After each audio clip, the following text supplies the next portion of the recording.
ನಮಸ್ಕಾರ. ಸಂಕ್ರಾಂತಿ ಹಬ್ಬದ ಹಾರ್ದಿಕ ಶುಭಾಶಯಗಳು.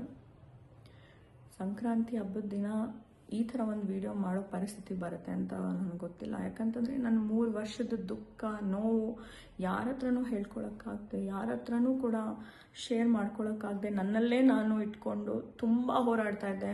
ನಾನು, ನನ್ನ ತಂದೆ ತಾಯಿ 3 ಜನ ತುಂಬ ಹೋರಾಡ್ತಾ ಇದ್ವಿ. ಅದು ಬರ್ತಾ ಬರ್ತಾ ಅತಿರೇಕಕ್ಕೆ ಹೋಗ್ತಾ ಬಂತು. ಆ್ಯಂಡ್ ಈ ಒಂದು ಬೆಟ್ಟಿಂಗ್ ಆ್ಯಪ್ ಅಂತ ಏನು ಹೇಳ್ತಾರೆ, ಇದರಿಂದ ಎಷ್ಟೋ ಫ್ಯಾಮಿಲಿಗಳು ರೋಡಿಗೆ ಬಂದಿದೆ, ಎಷ್ಟೋ ಫ್ಯಾಮಿಲಿಗಳು ಜೀವಗಳನ್ನ ಕಳ್ಕೊಂಡಿದೆ. ನನ್ನ ಫ್ಯಾಮಿಲಿನೂ ಕೂಡ ಅದರಲ್ಲಿ ಒಂದು ಅಂತ ನಾನು ಹೇಳ್ತೀನಿ. ಯಾಕಂತಂದರೆ ನಾನು ನನ್ನ ತಂಗಿ ಆಲ್ಮೋಸ್ಟ್ ಸಪ್ರೇಟಾಗಿ 3 ಇಯರ್ಸ್ ಆಯಿತು.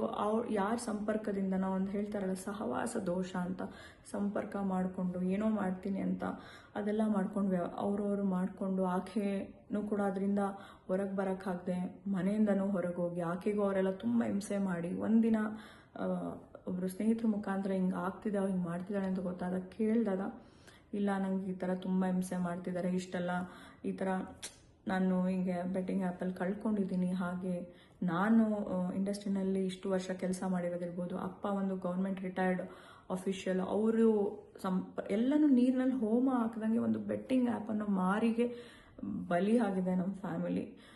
ಇದನ್ನು ಎಲ್ಲೂ ಹೇಳೋಕ್ಕಾಗದೆ 3 ವರ್ಷದಿಂದ ನಾವು ತುಂಬಾ ನನ್ನ ಮನಸ್ಸಲ್ಲೇ ಇಟ್ಕೊಂಡಿದ್ದೆ. ಎಲ್ಲರೂ ಕೇಳ್ತಿದ್ರು, ಯಾಕೆ ಫೋಟೋ ಹಾಕ್ತಲ್ಲ, ಏನು ಆಗ್ತಲ್ಲ, ಎಲ್ಲಿ ಹೋದ್ರು, ಏನು ಇರ್ತ ಅಂತ. ಯಾರಿಗೆ ಏನಂತ ಹೇಳೋಕ್ಕಾಗತ್ತೆ, ಜೊತೆಯಲ್ಲಿ ಇರಲಿಲ್ಲ ನಾವು. ಹಾಗಾಗಿ ನಮ್ಮ ಪಾಡಿಗೆ ನಾವಿದೆ. ಆಕೆನೂ ಕೂಡ ನಾನು ಯಾವುದೇ ಕಾರಣಕ್ಕೂ ನನಗೆ ಆಗಿರೋ ಅನ್ಯಾಯ ನನಗಿದು, ನಾನು ಇದನ್ನೆಲ್ಲ ಕ್ಲಿಯರ್ ಮಾಡಿಕೊಂಡೆ ನಾನು ಬರ್ತೀನಿ ಅಂತಲೂ ಕೂಡ ಆಕೆನೂ ಹೊರಗಡೆ ಇರೋದ್ರಿಂದ ನನಗೆ ಇತ್ತೀಚಿನ ದಿನಗಳಲ್ಲಿ ನನಗೆ ಅನಾಮಧೇಯ ನಂಬರ್ಗಳಿಂದ ಕಾಲ್ಸು, ಮೆಸೇಜು, ಸೋಷಿಯಲ್ ಮೀಡಿಯಾದಲ್ಲಿ ಯಾವ್ದಾದ್ರು ನನ್ನ ಒಂದು ಕೆಲಸದ ಸಲುವಾಗಿ ಫೋಟೋಸ್ ಎಲ್ಲ ಹಾಕಿದ್ರೆ ತುಂಬ ಕೆಟ್ಟದಾಗಿ ಕಮೆಂಟ್ ಮಾಡ್ತಾಯಿದ್ರು. ಆಮೇಲೆ ಹೊತ್ತಲ್ಲೆಲ್ಲ ಕಾಲ್ಸ್ ಬರ್ತಾಯಿತ್ತು. ನಾನು ಮಾತಾಡಿ ಯಾರು ಏನು ಅಂತ ಕೇಳಿದಾಗ ಹಿಂಗೆ ಮಾತಾಡ್ತಾ ಇರೋ, ನನಗೆ ದಯವಿಟ್ಟು ಇದು ನನಗೆ ಸಂಬಂಧ ಇಲ್ಲ. ನನ್ನ ಸಂಪರ್ಕಕ್ಕಾಗಲಿ ತಂದೆ ತಾಯಿ ಯಾವುದೇ ರೀತಿ ನಮಗೆ ಅವ್ರು ಯಾರೂ ಕೂಡ ತಿಳಿಸ್ತೇ ಇದನ್ನು ಅವರೆಲ್ಲ ಒಂದು ಏನು ಹೇಳ್ತಾರೆ ಸರ್ಕಲ್ ಮಾಡಿಕೊಂಡು ಅವರವರ ಒಂದು ಏನು ಕೆಲಸಗಳು ಮಾಡಿದ್ದಾರೆ, ನಮ್ಗೆ ಯಾರಿಗೂ ಗೊತ್ತಿಲ್ಲ. ಬಟ್ ಆಕೆ ಯಾವಾಗ ಸಂಪರ್ಕದಲ್ಲಿ ಸಿಕ್ಕಿಲ್ಲ ಅಂದಾಗ ನನ್ನನ್ನು ಮಾಡೋಕ್ಕೆ ಶುರು ಮಾಡ್ತಾರೆ. ಆವಾಗ ನನ್ನ ತಂದೆ ತಾಯಿಗೂ ಕೂಡ ತುಂಬ ಮಾನಸಿಕವಾಗಿ ಹಿಂಸೆ ಆಗುತ್ತೆ. ನಾನಿಲ್ಲದೆ ಇರೋ ಟೈಮಲ್ಲಿ ಮನೆ ಹತ್ರ 3-4 ಜನ ಬರೋದು, ಕೇಳೋದು, ಇದೆಲ್ಲ ತುಂಬ ಅತಿರೇಕಕ್ಕೆ ಹೋದಾಗ ಸುಮಾರು ಸತಿ ನಾನು ಬ್ಲಾಕ್ ಮಾಡಿದ್ದೀನಿ, ಸುಮಾರು ಸತಿ ಇಗ್ನೋರ್ ಮಾಡಿದ್ದೀನಿ, ಡಿಲೀಟ್ ಮಾಡಿದ್ದೀನಿ. ನನ್ನ ಎಷ್ಟೋ ಜನ ಮಾಧ್ಯಮ ಸ್ನೇಹಿತರಿಗೂ ಕೂಡ ನಾನು ಇದನ್ನು ಶೇರ್ ಮಾಡ್ಕೊಂಡಿದ್ದೀನಿ. ಅವರೆಲ್ಲ ಬಿಟ್ಬಿಡಿ, ಇಗ್ನೋರ್ ಮಾಡಿ, ಲೀಗಲಿ ನಿಮ್ದು ಯಾವುದು ಕೂಡ ಏನು ಬರಲ್ಲ ಅಂತ ಹೇಳಿದ್ದು ಉಂಟು. ಹಾಗಾಗಿ ನಾನು ಇಗ್ನೋರು ಕೂಡ ಮಾಡಿದ್ದೆ. ಬಟ್ ಆ ಒಂದು ನೋವು, ಆ ಒಂದು ಹಿಂಸೆನಲ್ಲೇ ಇದ್ವಿ ನಾನು, ನನ್ನ ತಂದೆ ತಾಯಿ. ಯಾಕಂದರೆ ನಾನು ಒಬ್ಬಳೇ ಹೊರಗಡೆ ಹೋದಾಗ ನನಗೇನಾದ್ರೂ ಆಗಿ ನಾನು ಈ ಮಾನಸಿಕವಾಗಿ ಕುಗ್ಗಿದ್ರೆ ನನ್ನ ತಂದೆ ತಾಯಿ ನೋಡ್ಕೊಳ್ಳೋರು ಯಾರು. ಹಾಗಾಗಿ ಇದು ಅತಿರೇಕಕ್ಕೆ ಹೋದಾಗ ನಾನು ಕಮಿಷನರ್ ಆಫ್ ಪೊಲೀಸ್ ಅವ್ರಿಗೆ ಮೊರೆ ಹೋಗಿ ನಾನು ಕಂಪ್ಲೇಂಟ್ನ ಲಾಡ್ಜ್ ಮಾಡಿದ್ದೀನಿ. ಯಾರ್ಯಾರಿಂದ ನಾನು ಯಾರೇ ಒಬ್ಬರು ವೈಯಕ್ತಿಕವಾಗಿ ಹೆಸರು ತೊಗೋಬೇಕು ಅನ್ನೋ ಉದ್ದೇಶ ಇಲ್ಲದೆ ಯಾರ್ಯಾರು ನನಗೆ ಮಾಡಿದ್ರು ಅವ್ರುಗಳದ್ದು ಕೂಲಂಕುಷವಾಗಿ ಅವ್ರು ಯಾರ ನಂಬರ್ಸು, ಮೆಸೇಜಸ್ ಅದನ್ನು ಪ್ರತಿಯೊಂದು ವಿತ್ ಸ್ಕ್ರೀನ್ಶಾಟು ನಾನು COPಗೆ ನಾನು ಸಬ್ಮಿಟ್ ಮಾಡಿದ್ದೀನಿ. ನನಗಿದರಿಂದ ಜಸ್ಟಿಸ್ ಬೇಕು ಮತ್ತು ನನಗೆ ನನ್ನ ತಂದೆ ತಾಯಿಗೆ ಇದರಿಂದ ರಿಲೀಫ್ ಬೇಕು ಅಂತ ನಾನು ಕೇಳ್ಕೊತೀನಿ. ಆ್ಯಂಡ್ ಇದು COP ಅಂಡರ್ ಇರೋದ್ರಿಂದ ಅವ್ರು ಇದನ್ನು ತನಿಖೆ ಮಾಡಿ ಇದಕ್ಕೆ ಏನು ಜಸ್ಟಿಸ್ ಮಾಡಿಕೊಡ್ತಾರೆ ಅಂತ ನನಗೆ ತುಂಬ ನಂಬಿಕೆ ಇದೆ.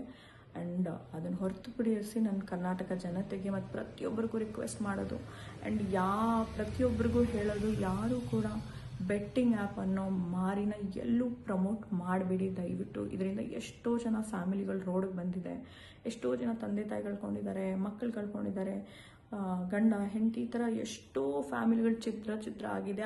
ಇದಕ್ಕೆ ಸಪೋರ್ಟ್ ಮಾಡೋ ವ್ಯಕ್ತಿಗಳು ಅವ್ರ ಸುತ್ತಮುತ್ತನೇ ಇದ್ದು ಕೂಡ ಇನ್ನೋಸೆನ್ಸ್ನ ಯೂಸ್ ಮಾಡಿಕೊಂಡು ಆ ಫ್ಯಾಮಿಲಿನ ಡೆಸ್ಟ್ರಾಯ್ ಮಾಡ್ತಿದ್ದಾರೆ. ಸೊ ಹಾಗಾಗಿ ಇವತ್ತು ನನ್ನ ಫ್ಯಾಮಿಲಿ ಈ ಥರ ಆಗಿದೆ. ನಾನು ನನ್ನ ತಂಗಿನ ಕಳ್ಕೊಂಡಿದ್ದೀನಿ 3 ವರ್ಷದಿಂದ, ನನ್ನ ತಂದೆ ತಾಯಿ ಅವ್ರ ಮಗಳನ್ನ ಕಳ್ಕೊಂಡಿದ್ದಾರೆ. ಅಂದರೆ physically she is alive but we are not together. ಈ ನೋವನ್ನ ನಾನು ನನ್ನಲ್ಲೇ ಇಟ್ಕೊಂಡು ಇದು ಅತಿರೇಕಕ್ಕೆ ಹೋದಾಗ ಕಂಪ್ಲೇಂಟ್ ಕೊಡುವಂಥ ಸನ್ನಿವೇಶನ ಬಂತು. ನನಗೆ ತುಂಬ ಮಾನಸಿಕವಾಗಿ ಕುಗ್ಸೋವಂಥ ಪ್ರಯತ್ನ ಮಾಡಿದ್ದಾರೆ. ಹಾಗಾಗಿ ನಾನು ಕಮಿಷನರ್ ಆಫ್ ಪೊಲೀಸ್ಗೆ ನಾನು ಕಂಪ್ಲೇಂಟ್ ಕೊಟ್ಟಿದ್ದೀನಿ. ಆ್ಯಂಡ್ ನನಗಿದಕ್ಕೆ ನ್ಯಾಯ ಸಿಗುತ್ತೆ ಅಂತ ಅಂದ್ಕೊತೀನಿ. And I request government of Karnataka, please ಇದಕ್ಕೊಂದು ಶಾಶ್ವತ ಪರಿಹಾರ ದಯವಿಟ್ಟು ಕೊಡಿ. ಯಾಕಂತಂದರೆ ನಮ್ಮ ಫ್ಯಾಮಿಲಿಗೆ ಆಗಿರೋಂಗೆ ಯಾವ ಫ್ಯಾಮಿಲಿಗೂ ಆಗಬಾರ್ದು. ಆ್ಯಂಡ್ ಯಾರ ಮನೆಯಲ್ಲೂ ಯಾರು ದೂರ ಆಗಬಾರ್ದು, ಯಾರನ್ನೂ ಕಳ್ಕೊಬಾರ್ದು. It's my humble request and I need justice. Who's coming ನನ್ನ ಯಾರ್ಯಾರು ಕಮೆಂಟ್ಸ್ ಮಾಡ್ತಾರೆ ಅನ್ನೆಸೆಸರಿ ನನ್ನ ಕಾಂಟ್ಯಾಕ್ಟ್ ಮಾಡ್ತಿದ್ದಾರೆ ಅವ್ರಿಗೆಲ್ಲ ದಯವಿಟ್ಟು ನನಗೆ ಇದರಿಂದ ಮುಕ್ತಿ ಬೇಕು. ನನ್ನ ತಂದೆ ತಾಯಿ ತುಂಬ ವಯಸ್ಸಾಗಿರೋರು, ಬಿಕಾಸ್ ನಾನು ಅವ್ರನ್ನ ನೋಡ್ಕೊಳ್ಬೇಕು. ಹಾಗಾಗಿ ನಾನು ಹೇಳೋವಂಥ ಪರಿಸ್ಥಿತಿ ಹಬ್ಬದ ದಿನ ಬಂದಿದೆ. But it's okay, never mind. ಎಲ್ಲದಕ್ಕೂ ಒಂದು ಅಂತ್ಯ ಅಂತಿರುತ್ತೆ. ಸೊ ನಾನು 3 ವರ್ಷದಿಂದ ಇಟ್ಕೊಂಡಿದ್ದಂಥ ನೋವು ಕಷ್ಟನ ನಾನು ಇವತ್ತು ಫಾರ್ ದ ಫಸ್ಟ್ ಟೈಮ್ ನಾನು ಹೊರಗಾಗ್ತಾ ಇದ್ದೀನಿ. ಸೊ ಜೈ ಹಿಂದ್, ಜೈ ಕರ್ನಾಟಕ ಮಾತೆ.